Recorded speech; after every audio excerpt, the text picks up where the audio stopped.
Hey everybody, today we're going to do a video on the L2501 that's behind me. This month, this thing's 10 years old. It's the oldest piece I have in the company right now. I don't know if you watch my other videos, but I just bought one of the little BXs with the backhoe on it.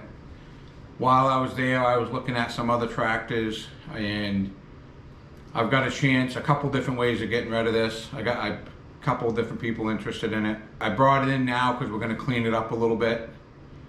But it's to the point now where, for what I do with it, as far as pulling that land plane and stuff, the front tires are getting bald enough, so I'm probably gonna have to put a couple tires on it. Other than that, it's been a solid machine. This thing's never broke down. All I've ever done is filter and oil changes, and it's been a solid machine. But it's getting to the point now where it's the high-hour machine. For me anyways, not to most people, but for me, and it's, in a matter of fact, 10 years I've owned it, I don't feel this thing owes me $1. I actually had someone make me an offer on it that I thought was very solid, so that's got me thinking even more. And that's normally what happens with my equipment. Like, if I feel I can rotate out of a piece of equipment and replace it without getting hurt or sometimes even making money. This one here, I mean, I got a good deal on it 10 years ago when I bought it. That was before the 2501s were really popular. Now they're a 2502, but it's the same machine. They just made they put like a rubber format. Other than that, it's the exact same machine. To me, this is probably one of Kubota's best bang for the buck machines. These stay pretty reasonably priced unless you get crazy putting backhoes or something like that on them. But I bought this. When I bought this, I bought it with just a bucket, and I believe I got it with a York rake or something. There was another attachment on it. Right now, they probably cost $8 grand more than what I paid for this, and that's another deciding factor on me not replacing it with the 2502. Plus, I'm not your normal landscape company. A lot of guys will take a smaller machine and trade it in to get a bigger machine. I'm finding I've got that MX6000 I think I'm going to keep. I've got a loader. I've got other equipment. So I think what I'm going to end up doing is getting a smaller tractor than this. We'll see. I may end up with a 2502. I don't know how quick I'll replace it, but right now I have the opportunity to get rid of it, and I think I'm going to. I had just brought it in a few weeks ago and gave it a pretty good service as far as the oil change, hydraulic filters and all that. I think I'm just going to clean it up a little bit paint-wise, and I'm going to try to get all I can out of it. But I've already got an offer on it. I feel it's pretty solid, so I'm probably going to run with that one. But I'm going to, like I said, bring it in, get it cleaned up a little bit today. But I just thought I'd do this video before I get rid of it. That way, if I don't replace it with another one of the same thing.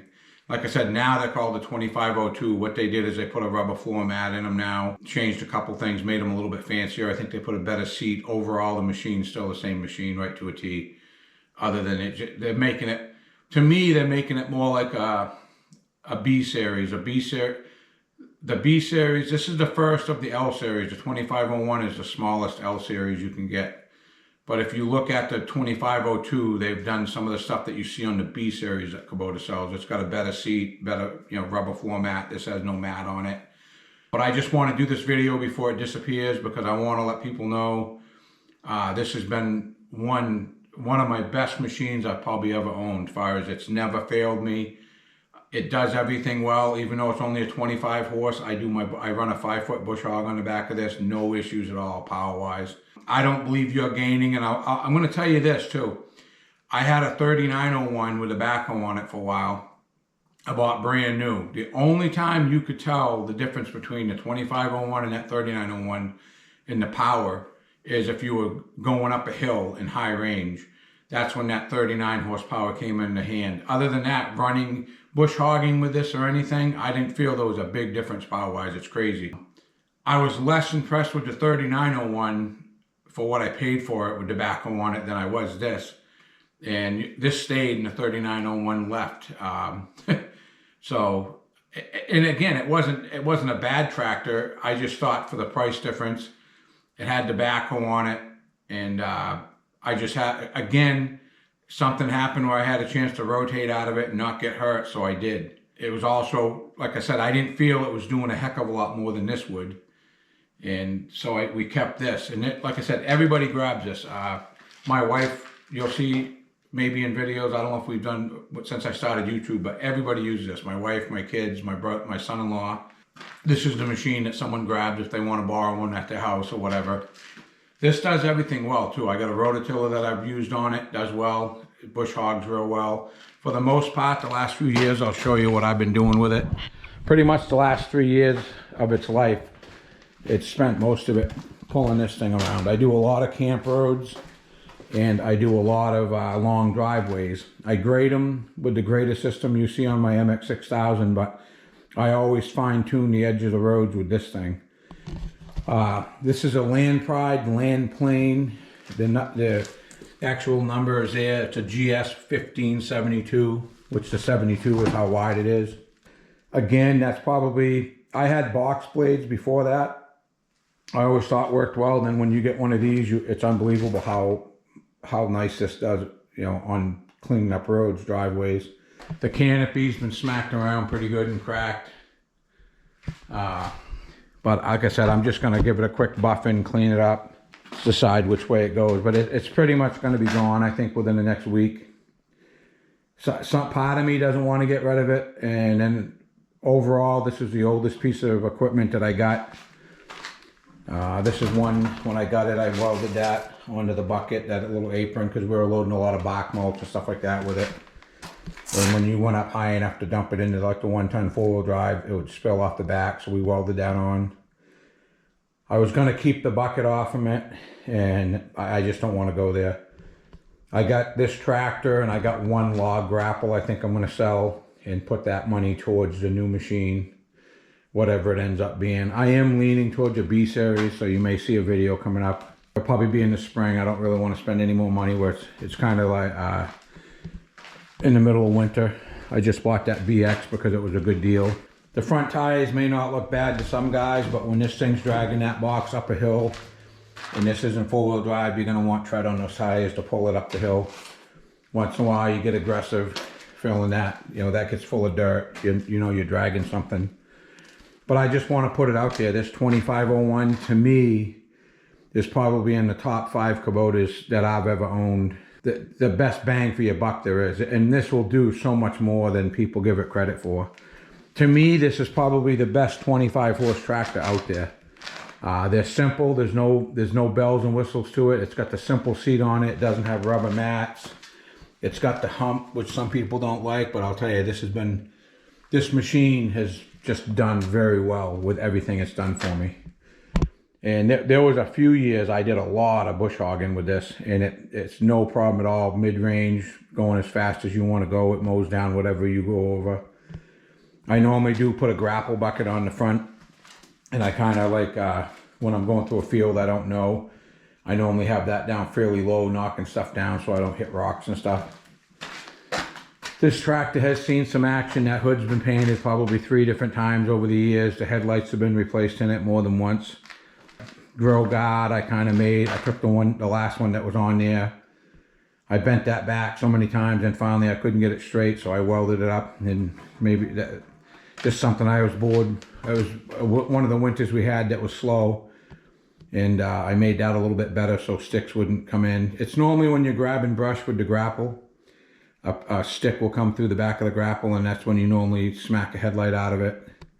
If you look at it, you can tell that right headlight's a lot cleaner than the other, so that must have been the last one I replaced. I know I've put both headlights, and I believe I've replaced that grill once since I've owned it. But again, I have nothing bad to say about this tractor. I bought it with the 3rd function added to it the day I bought it. That's a good kit. To me, this is one of the better kits you can get. I've had different ones on all my tractors over the years. This has never given me any grief. They normally just cut this handle so it's shorter, slide that on, and everything's right on the handle. I believe the 2502 still has the hydraulics up here. I know the B series now, they put it closer to you in the seat. Even my BX I just bought's different than my older BX. It's that they make it a little bit better to sit on and comfortable to grab everything. But overall, this tractor has been solid. 3-point hitches, all original still. Nothing's ever broke or bent. And this, like I said, this thing, you grab a rock with this thing, it knows it's got it. So it's been, I don't want to say it's been abused, but this tractor's been used. And I just want to make sure I did a video before I got rid of it explaining to people.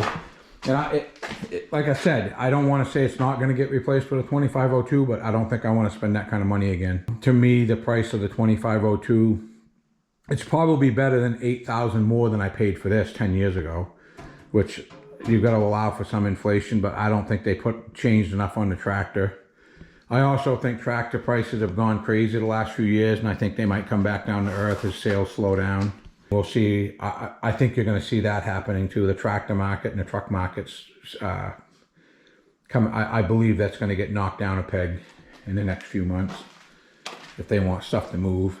The only thing that's good with Kubota right now, or probably any tractor company, is the interest rates. The machine I just bought a few weeks ago was 0%. I believe for all the way up to 84 months. I ended up only doing it for 60. Gave me the payment I wanted and whatnot. And again, this one here, I'm not sure what I'm going to do. I'm going to take the money from this, and I think I'm going to sell a couple of attachments I'm not really using anymore, and try to take that money and put it towards whatever I'm going to replace this with. I might roll into another machine without borrowing a bunch of money is my thought. Maybe no money. We'll see if that can happen. I really do like the B series. When I was looking at the BXs, I knew I wanted that BX size, that frame size, because I wanted something that will sneak in around places with a little backhoe on it. But almost all your small tractors now, when you go to look at a BX or even like go to Coyote, look at their small tractor, with the backhoe on it, you can sometimes get the next frame size up for the same kind of money or less in some cases. So I got looking at the B series because of that. And another thing I like about the B series, this is a L2501. They still make the L2502, but there's no mid-mount PTO or anything. And that's the reason these are affordable. They don't have a lot of the stuff the smaller series. Like in between a BX is a B, then there's this is the beginning of the L. And now I've got my MX6000. We don't find we're using this like we were at one time. And I'm thinking in my head, business-wise, I almost think that B series might be a better fit for what we want to do right now. It's still going to bush hog fine. The little bit I don't do any amount of that anymore. I have customers I've had literally for like 20 years. I'll keep doing their stuff, but I'm not looking for any more bush hogging. But even if I go to a B series, that will run a bush hog, no problem. It's going to run my 5-foot rototiller, no problem. And I'm also thinking about getting some type of soil conditioner, whatever you want to call it. There's 100 different names for them, but I think the B series will be definitely power. It's the same motor. I believe it's the exact same motor that's in this L series. The B series it's all in how they set the injection pump basically, but it's the same motor, and it depends on what they give that motor. On the B series, I think you can get a 23 horse, a 24 horse, and a 26 horse. And I think reality, the B2601, I believe, is actually a 25 and a half horse if you look it up. But I believe it's the same motor. Kubota has different 3 cylinders and 4 cylinders. They're not all the same. Like the 3 cylinder that's on the little BXs isn't the same as that they put in this frame size. I believe the B series has this same motor in it. They just turn it down a little bit. What I've asked people that had them, they seem to be pretty impressed with them. So again, I haven't made a 100% decision, but I don't believe I'm going to be replacing this with another 2502. And it's not because I dislike it. I believe between a B and going to an L2502 is probably $7,000 or $8,000. And for what I need in my company right now, I don't think I want to spend that money. But I thought I would do this video and tell people that my experience with this has been nothing but 100%. It's literally never had a breakdown that I can remember. And just after 10 years, it's just getting to the point where it needs tires. I believe they've been plugged a few times, but the front ones are bald enough now, so they're starting to spin when you're really trying to drag something heavy. So I think rather than throw money at it, if I get a decent offer on it, it's probably going to rotate out of the company and we'll replace it with something else. I keep saying I don't want to sell stuff, and I really don't want to get rid of this, but right now there's some deals going on. I think it's time for it to go, and there's a few different avenues, different ways, different people I can get rid of it through. That I think one of them made, I think, a pretty solid offer on it if I decide to do it. So I'm gonna clean it up, make that decision in the next couple days. And I don't know if you'll see a video real quick on what I replace it with or not. I think it's gonna be closer to spring, but I just thought I would do this video. And again, if you like this type of content, I wouldn't say this is going to be called a review. It's not a review. It's just my experience with my equipment. It's been a solid piece of equipment. I want people to know that. If you ever see one of these used, don't be afraid to buy it. This will also do way more than most people think it will do at 25 horsepower. Having that 3-range transmission, that's another thing I'm going to say about this little L Series. This is the beginning of the L Series for Kubota, but this has a 3-speed transmission. A lot of your other brands only have a high and low. This has the high, low, medium, which makes all the difference in the world when it comes to working it. But again, if you like this content, please like and subscribe, and don't be afraid to share it to other people. I'd appreciate it. I'm trying to grow the channel. And again, thanks for watching.